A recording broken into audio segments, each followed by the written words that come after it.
2005. Did you? Like the minimum wage is 2005. Sorry. It's like minimum wage is going out like $1 Okay. So I'm going to take this original data. I'm just going to bring it to a new sheet and paste it in. So what I want to do here is I don't want to know the year for my model. I want the year after 2000 or years after 2000. So I want to replace the 2005 with a 5 and 2006 with a 6. And I can just fill that over this stuff. Once I have that information there, then I can ask the computer to graph it and make me a model. So now I'm going to insert a chart. And I want a scatter plot. And I want to customize it by having it calculate a line. So that's under Series in Google Sheets, Trend Line. And I want it to label showing me the equation it came up with. So that's where I got the 0.211 for the slope and about 6.42. What did we come up with? Like 6.3 when we did it by hand?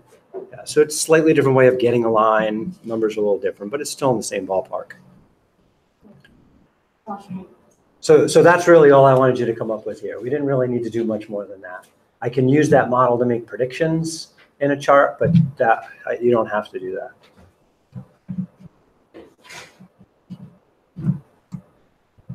So we'll call it good right there.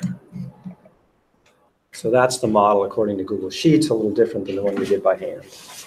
All right, let me get that second and last page for you.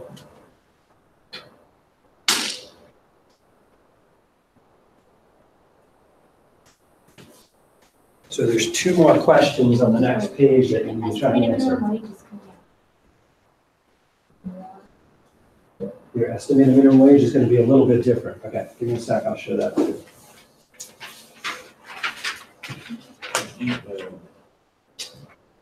So I'm going to make, based on this model, I'm going to make a new column to estimate the minimum wage with my model. So let's move this out of the way.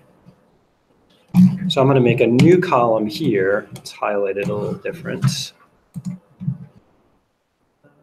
Make it background yellow.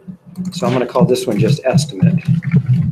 And so here's where I type the equals 0.211 times the years after 2000, and then I add on that 6.42. Then I can format that as dollars and fill it down. So these are the numbers off the line. So for example, notice right here in 2005, the actual point was 735, but my model's a little higher. It says 748. On the other hand, if I pick this year over here, which one's that going to be? 9 years later, so 2009, the model has a much higher minimum wage. The actual minimum wage was much higher than what my model predicts it would be. Actual is 855, my model predicts 853. Okay, so sometimes the model is an underestimate, other times the model is an overestimate.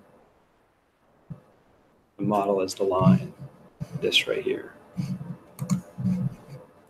All right, so your task is to answer the next few questions if you haven't already. State your model. I think we did that yesterday. We said what the slope meant last class. Next page, you want to use your model to predict the minimum wage in 2020. Check with your classmates to see if theirs is the same or different. And then when does your model predict the minimum wage is going to reach $15 if it continues to rise at the same rate? So you want to try and solve those 2 problems, check with your neighbor. And then you guys are going to move on to try and answer some questions about median height of boys ages 2 through 15. And there's a few more questions on the next page. So I'm going to stop the broadcast for now, but I'm going to stay online, Daisy.